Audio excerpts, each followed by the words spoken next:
Thank you very much, Russell. Great speech, and thank you for telling me exactly how I'm going to speak here tonight. Very, very nice of you. What a lot of bullshit. You don't work with these people, you buy them out, because that's the only language they understand.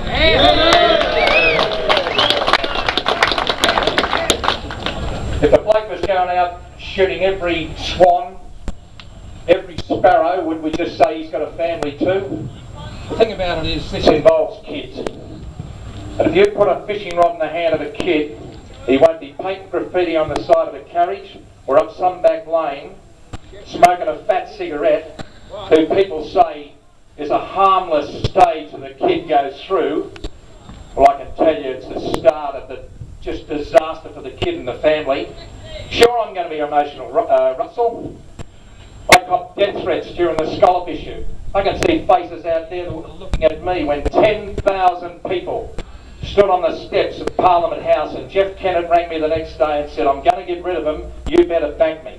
I said, well, 10,000 people will back you, but the general public backed you because you actually showed strength. Now, I've got a few ideas, and I'm not going to be involved here because I'm too old. I'm a full-time grandfather and I've had my day.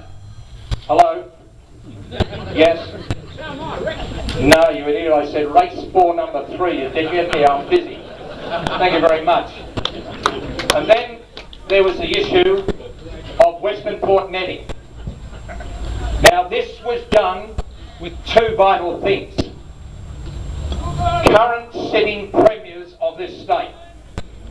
Kennett got rid of the scallop boats, and I did a press conference with all the people down at Tooradin when the netting was abolished in Port Phillip Bay. And those fish were at that meeting when Steve Max come and said, we want to retain 1 netting family at each port.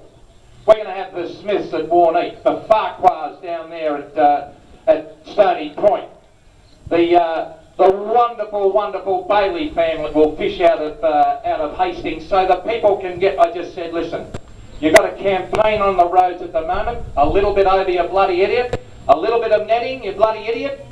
And he said, well, the shit's going to hit the fan. I said, well, I've got a big umbrella. And the netting's gone, and I'm sure some of you people who have fished Western Port, they're catching more black flathead, which are rock flathead, as you know better than I do, than sand flathead down there. The whiting have been magnificent. People are starting to catch and release fish that they haven't seen for a long time. The red mullet run on the Toots Bank is magnificent. The polychite worms that are being repeated by the King George whiting show that Western Port is marvellous. And I just have a bit of a giggle when some of our own fishermen say, oh, we've been out with the netters and they bunt in a metre of water. Yeah, can you imagine some of these blokes at 3 o'clock in the morning, they've got a big, big net full of whiting, they're bunting out there, and everyone else is bunting at home, and everything. There's only one thing to do this, you've got to give them money. And it's around about $300,000 per netting licence that got rid of the blokes in Western Port. There was only 6 of them, but the rest of them were dual licences. So what I'm saying, Ivan, get your committee, but get to the Premier. Get to Bailey if he's sitting. Get to the other bloke if he gets voted out. But this is only the start.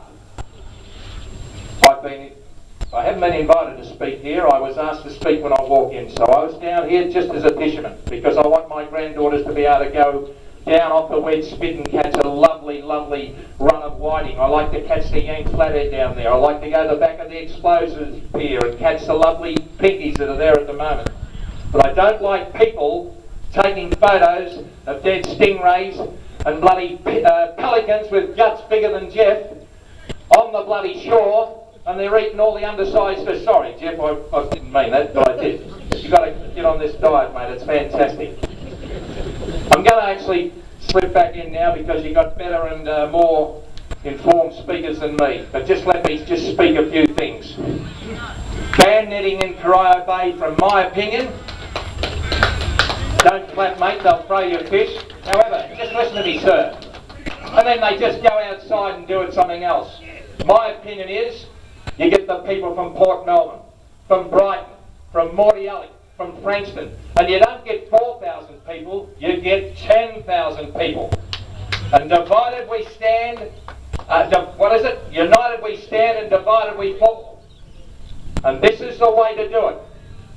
Most of you people were in that rally at Altona, and what happened? They bagged the super trawler. For the time being, it was people power. Yeah. So what you've got to do is get everyone together, and the best time is a Sunday afternoon when there's a shit game of football in Melbourne, and you all drive your boats and trailers to Parliament House, and you lead the 6 o'clock news. And that's what you do, because you then say enough's enough. But then you've got to actually dip your hand into your pocket. One thing concerns me. All I can do is give an opinion. An opinion is neither right nor wrong.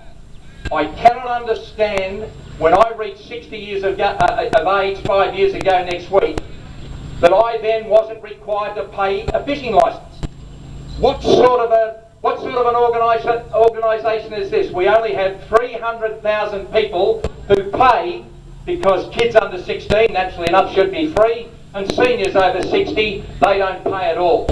I think everyone should have to pay, and the kids under 16 should get their licence, give them a bit of responsibility, and they become the shareholders in our fishery. But this, and one thing is that personally at 65 years of age I'm stuck, because the hardest thing I'm going to do tonight is try to remember where I live. But I can tell you now, if you're looking to make friends of this, don't come to the rally. There's going to be shit. And I tell you what, it's going to be like war. But if you all band together, you can do it. And for those who don't follow football, there was a great man called John Kennedy.